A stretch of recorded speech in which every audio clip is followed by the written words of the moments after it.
Having narrowly won Ukraine's presidential election in February, former opposition leader Viktor Yanukovich has now been sworn in. He chose Brussels for his first foreign visit as new head of state. It came a few days before he headed to Moscow. Mr. President, thank you for giving Euronews the first interview in your new position. Thank you for the invitation. You're regarded as a pro-Russian politician compared to your more pro-Western opponents. Why choose Brussels, not Moscow, for this first international visit? Well, basically, because I had two invitations. One for the 1st of March and another for the 5th. What I intend to do is pursue a balanced policy to meet Ukraine's interests. I want both Europe and Russia to have a reliable partner in Ukraine. How will Ukraine's relations with Europe be different compared to the presidency of Viktor Yushchenko, who aimed for Ukrainian accession to the European Union and NATO?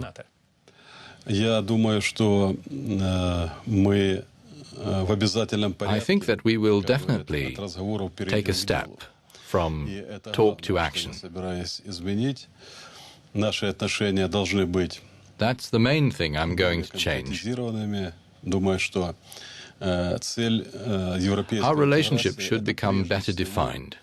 I think that the goal of European integration, above all, is to bring about reform in Ukraine. I will begin these necessary reforms. Everything we do, every next step, should contribute to this goal.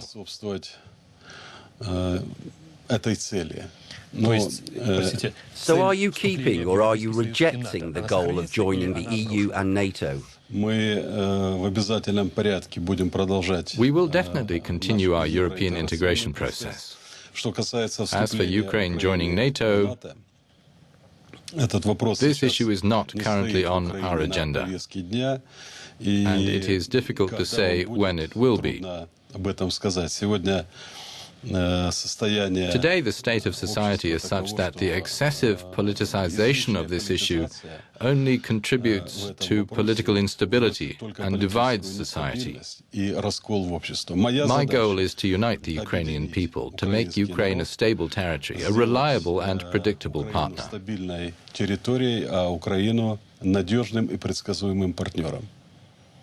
It seems that your voters expect from you not so much a rapprochement with the West, but rather a restoration of relations with Russia.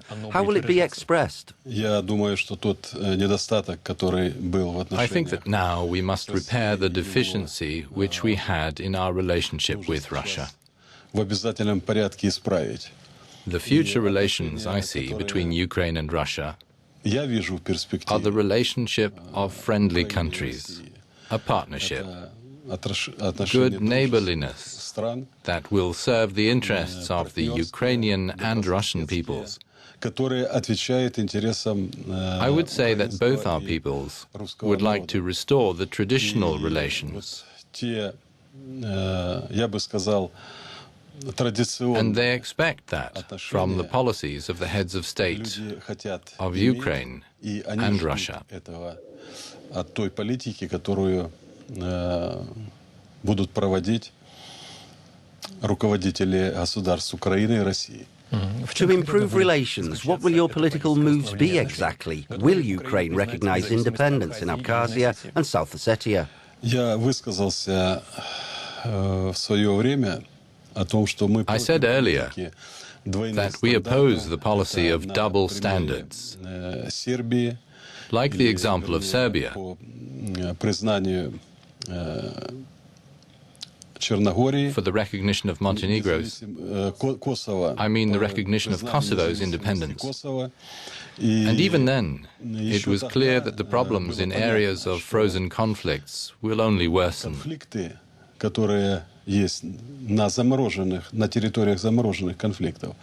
The next striking example was an example of North Ossetia.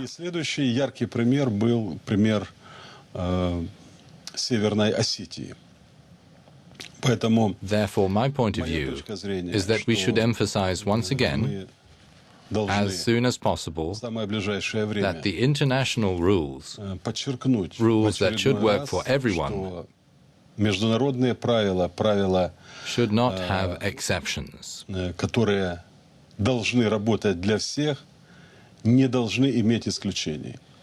Meaning, are you ready to recognize South Ossetia and Abkhazia independence? Currently, this issue is not on the agenda. We are facing a precedent which could have been avoided. Nevertheless, it was allowed. Are you waiting for any reciprocal steps by Russia before becoming more clear on this? I think that these issues will be discussed in the near future during my visit to Russia. Is Ukraine interested in joining the customs union being established by Russia, Belarus and Kazakhstan? Yes, but we do not yet know the rules. We don't understand what role we would be playing. And secondly, Ukraine nowadays is a member of the World Trade Organization. And if such an alliance is possible, it is only possible within the WTO rules.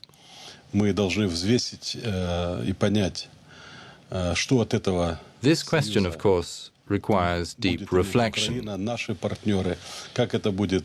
We have to weigh and understand our benefits and the benefits of our partners from such a union, and how it will fit into the framework of membership in the World Trade Organization. I believe that if we talk about the future, we would very much like to see our partners, Russia, Kazakhstan and Belarus, become members of the WTO. Then we will be closer to the goal we're talking about. And speaking of one of the most difficult points in relations between Ukraine and Russia, gas prices and transit tariffs, do you expect to have easier negotiations with Moscow than your predecessor? I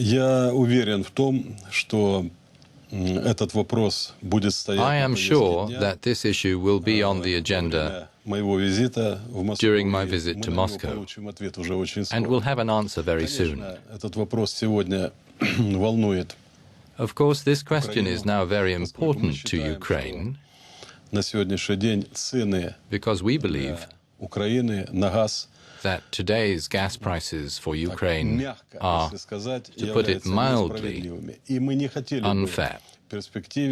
And we would not want to build relationships with our partners, with Russia, based on such